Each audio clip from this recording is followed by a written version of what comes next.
What's up, guys? Hope y'all are having a marvelous day. Thank you so much for joining me for another Killer Be Killed movie review. My name is Scott, and today we will be reviewing Bottom of the World. So, before we get into the review, I'm just going to lay down the structure of how I'm going to organize this video. This video is going to be comprised into 4 parts, not including this introduction. The first part's going to be a brief synopsis of the film. Second part's going to be any criticisms I had with the film. Third part's going to be any praises that I have for the film. Finally, the fourth part's going to be my final thoughts, which will include my numeric review, blah out of 10 sort of thing. So let's head on into the first part of this review. Bottom of the World is a 2017 disorienting drama directed by Richard Sears. So for the most part, this movie has actually a pretty impressive cast. If you ignore the existence of Douglas Smith, who is in that awful movie The Bye-Bye Man. He also happens to be playing the main character in this movie. The main character whose name I can't remember. Alex. His name is Alex. And not to get too far ahead of myself, but this main character is so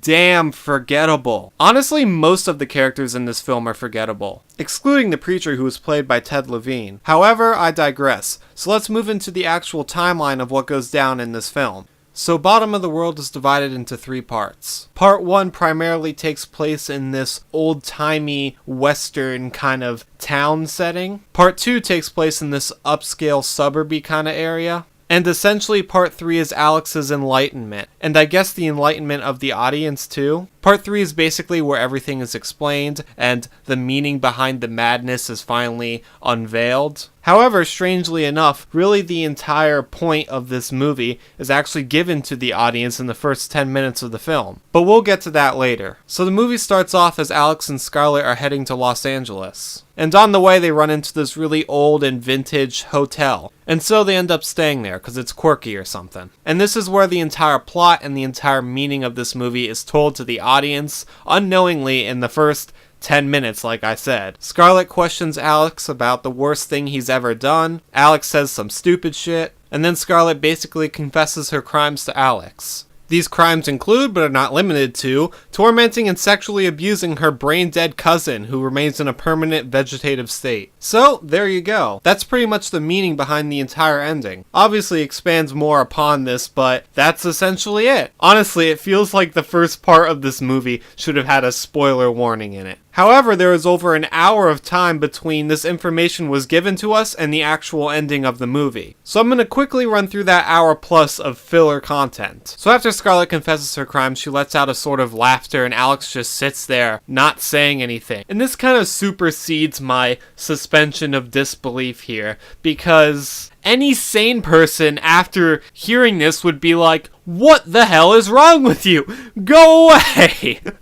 But for some reason, he goes on basically this physical journey to find her when she ends up running off later in the story. And it just doesn't really make much sense to me. He has like literally no reaction to this news of her demented childhood. Regardless, let's continue. So the next morning they try and head off to Los Angeles, but the further they go away from the town, the more and more Scarlett becomes sick, so they have to go back. They basically do some stuff and then they try again the next morning or whatever, and the same thing happens and they go back again. Then one morning, Alex wakes up and Scarlett's gone. So then Alex goes on to this journey to find Scarlett, which concludes with him going to this church that had been previously mentioned quite a few times in the film. And he runs into this pastor that had been broadcasting over the local public access broadcast network. The pastor is played by Ted Levine, and he is a very charismatic pastor. Probably the best acting in this entire movie comes from this character, as I had mentioned previously. So Alex and the pastor start talking, and it is then revealed that Scarlett is actually the pastor's daughter. Alex, who's probably as confused as the majority of the audience, is like, what? Nothing's really explained, and then part 2 of this movie starts. And part 2 begins as Alex awakes in this new life, I guess. And I guess it's supposed to be assumed that what had happened previously in the first part of this movie was just a dream in his actual second part life, if that makes any sense. I'm not really explaining this very well, but that's like the best way that I can explain it, I guess. At least this is how it's portrayed at that moment in the film. Strangely enough though, Alex has all of his memory from that life in his dream, but no memory of his life in this part of the movie. In this part, Alex is married to a woman named Paige, and he has a typical corporate job that's not really explained all too well. But we can assume that's a good job, and he's doing quite well financially by the condition of his house and the neighborhood he lives in. I mean, this is kind of useless information, but I don't know, I just want to paint the picture, I guess. Anyways, Alex has no recollection of anything in this life and only remembers what he experienced in the dream, which was the first part of this movie. So Alex starts acting strange, trying to figure out what the hell is up, what's going on, what the world is, what reality is. We can only assume that Alex had not been like this in his new life, quote unquote, because his wife Paige is disturbed by his confusion. Around the halfway mark of the second part of the film, Alex discovers that Scarlett and her father, who was the pastor in the first part of this film, is his next door neighbors. We aren't told what Scarlett's life is like in this new reality, but she appears to be greatly disturbed. Alex then tries to solve his existential crisis with a can of peas. Alex says some weird shit to his wife Paige. Paige says some weird shit back, which then somewhat confirms Alex's suspicions of this new reality being not so real. So then one day he goes over to Scarlett's house. He essentially breaks in. She comes home and finds him hiding in her closet. She's like, "Come out," and he's like asking questions, you know, what's going on, blah blah blah. And then she says like, "Oh, you're gonna rape me, I'm not gonna stop you," something along those lines. He says, "No, I'm not gonna rape you, I just have questions." Her father then comes home and he asks what's going on. She then breaks out into tears and says, "He was trying to rape me." And Alex is obviously like, "No, I'm really confused." Her father, though, is not too keen on Alex's presence, obviously, so he attacks him. Alex fights back and knocks Scarlett's father unconscious. Scarlett then takes this box cutter or a knife, I don't really remember what it was, but it was something, and she slices Alex in the face, giving him a Chelsea grin. Alex then apprehends Scarlett and takes her in his car to some isolated area in the desert. Scarlett then says something along the lines of, "I know why you're here, just do it and get over with it." Alex seems kind of confused, but I guess he knows what he's supposed to do, and he does it, which is killing her. There's then a shot of Scarlett in a hotel where she has overdosed on pills with her father standing over her. And then there's a shot of this suicide note that she had left, with Scarlett's voice reading the note in this final scene. Basically, the note says that it's time for her to atone for her crimes and she can't deal with the guilt anymore, blah blah blah blah. And then that's where the movie ends. So at this point you might be wondering, like I did, what the hell just happened? Basically, we're told the entire premise of the movie in the first 10 minutes, and then the rest of it is just Alex finding out the whole point of his existence is to bring judgment to Scarlett. At the end of the movie, I just said to myself, why did you waste an hour plus of my time with essentially what was just filler when the entire movie basically consists in the first 10 minutes of the movie and the last 10 minutes of the movie? But we'll get into that more later. So now we're going to move on to the next part, which is my criticisms that I have for the movie. So criticism number 1, I mentioned earlier in the beginning of the synopsis where I was talking about the cast. And that is, why did you cast Douglas Smith as the major character, main guy in this movie? The main character is not some sensitive teenager in their 30s like Jesse Eisenberg or Michael Cera would play. No, like I said earlier, the main character is essentially the Angel of Death. Is this the face you would expect to be the Angel of Death? I know to me it certainly isn't. So that's criticism number 1. Criticism number 2, the movie title, Bottom of the World. What is that? I don't know what you're referring to here. Because the Los Angeles Mojave Desert area certainly is not the bottom of the world. I don't know what they're referring to here. Do they mean it's hell? That's the only thing I can think of, is they're meaning that this entire setting or, I don't know, dimension that they're in or whatever is hell? I don't know. It doesn't really make much sense to me. Seems like you kind of need a roadmap to find the meaning of this. Or they just wrote some shit on a piece of paper and pulled it out of the hat. I think the second option is much more plausible. Criticism number 3. The first third of this movie.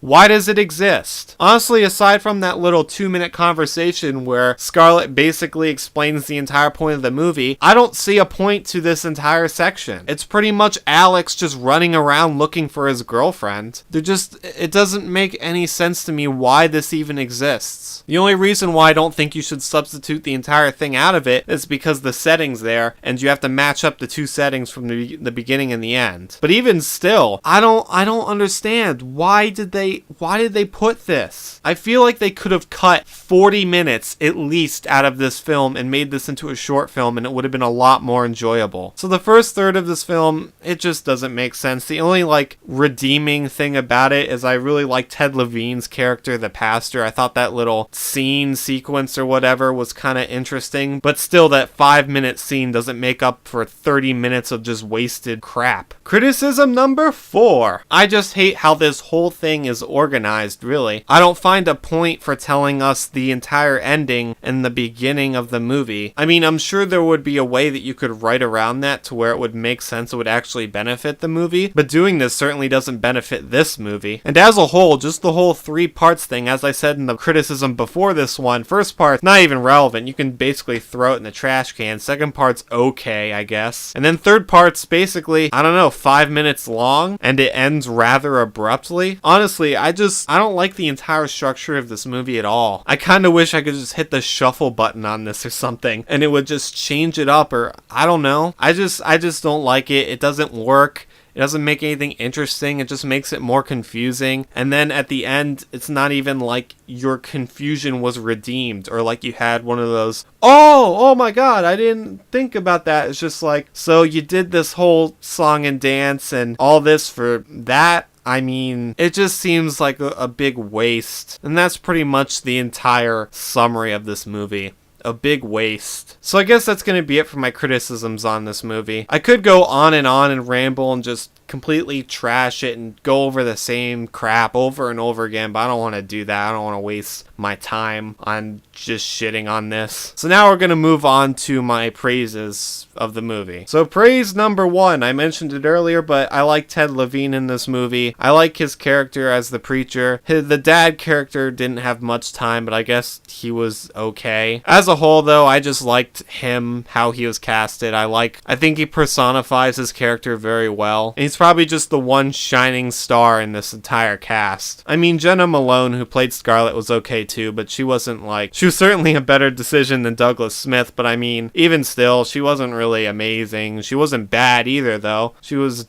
decent. But yeah, I like Ted Levine as the preacher. I thought the preacher was probably the most interesting, the most redeemable character in this entire film. Praise number 2. It was a neat concept, I guess. I thought the ending was kind of interesting. You know, how Alex turns to be the angel of death, and how Alex was essentially Scarlett's own guilt killing her. Again, when I mean Alex, I'm talking about the character, not Douglas Smith, the actor who's playing the character, but the written character. So I thought that was kind of interesting. Just the whole point of the movie, I guess, is a little bit different and out there and just entertaining, I guess, in a certain sort of way. You know, the whole thing with the brain dead cousin and, you know, how just despicable her crime was. I thought that was kind of an interesting twist, I guess, an interesting aspect of the film, to have a character so despicable and have their past so despicable eventually catch up with them and be the death of them. But they did basically the worst thing to an interesting concept. They just made it super confusing for no reason. It wasn't like a mind-blowing reveal. It was just, oh, we already knew this, and that's it. Again, that's just going back to my criticism of I just hate the structure of this whole thing. Honestly, I just want to give whoever made this another try, I guess. I know it's never going to happen, but I would like to see this done by someone more capable. I'm sorry, that's kind of fucked up, but you get my point. It was an interesting concept, but just not executed well at all. And that's pretty much it for my praises on this movie. There's really not much good things to come by. Alright, so now we're on to my final thoughts on the film. I think I pretty much talked about all I wanted to cover. I'm going to give this movie a 3.5 out of 10 and a there was an attempt sticker, because I feel like that just pretty much encapsulates what this movie was. Neat concept, and you tried, but you kind of failed. As I said, the concept of the film was a cool idea, but cool ideas are just cool ideas until they're executed properly to show their true potential. So, that's gonna do it for my Bottom of the World review. Thank you guys for watching. Let me know what you guys thought about the movie in the comments. And as always, if you have any suggestions, any constructive criticism, any movies or short films or whatever you want me to review, I'm always down for suggestions in the comments too. Again, thanks for watching, and I hope to see you guys in the next video.